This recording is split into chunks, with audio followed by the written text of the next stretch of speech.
કિસ્સો એવો છે કે લગભગ 8 વર્ષનું બાળક જે રાજસ્થાનનું છે એ વારંવાર શ્વાસનળીના ઇન્ફેક્શન સાથે આવ્યું અમારી જોડે.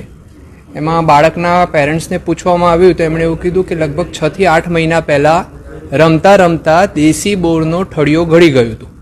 આ પછી એને વારંવાર શ્વાસનળીની તકલીફ થયા રહેતી હતી, જેના માટે એ ઉદયપુરની હોસ્પિટલમાં બી દાખલ થયું, જ્યાં એની ટ્રીટમેન્ટ કરવામાં આવી. છતાં બી એને સારું ના થયું. પછી અહીંયા આપણી એક વડોદરાની પ્રાઇવેટ મેડિકલ કોલેજમાં લગભગ 1 મહિના સુધી એડમિટ રહ્યું, જ્યાં એને ટ્રીટમેન્ટ ન્યુમોનિયા તરીકે કરવામાં આવી. છતાં એને સારું ન થતાં એનો સીટી સ્કેન કરાયો તો જાણવા મળ્યું કે એને શ્વાસનળીમાં જે પહેલાં દેશી બોરનો ઠળિયો ગળી ગયો હતો એ ફસાયેલો છે, અને જેના કારણે એને વારંવાર તકલીફ થતી. આપણી જોડે બાળક 9 તારીખની સાંજે આવ્યું. તરત જ આપણે બાળકોના ડૉક્ટરને બતાવી અને 10 તારીખે બ્રોન્કોસ્કોપી, કે જેમાં શ્વાસનળીમાં દૂરબીનથી તપાસ કરવામાં આવે છે, એ કરતાં જોવા મળ્યું કે જે ઠળિયો સીટી સ્કેનમાં જમણી બાજુ બતાવતો હતો એ ખસીને ડાબી બાજુ આવી ગયો છે.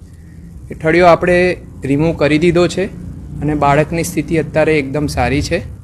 પણ આ કિસ્સામાં એક સ્ટ્રેન્જ વસ્તુ એ છે કે બાળક 6 મહિનાથી બી વધારે સમયથી બોરનો ઠળિયો શ્વાસનળીમાં લઈને ફરતો હતો, અને જે એક શ્વાસનળીથી બીજી શ્વાસનળીમાં શિફ્ટ થયા કરતો હતો.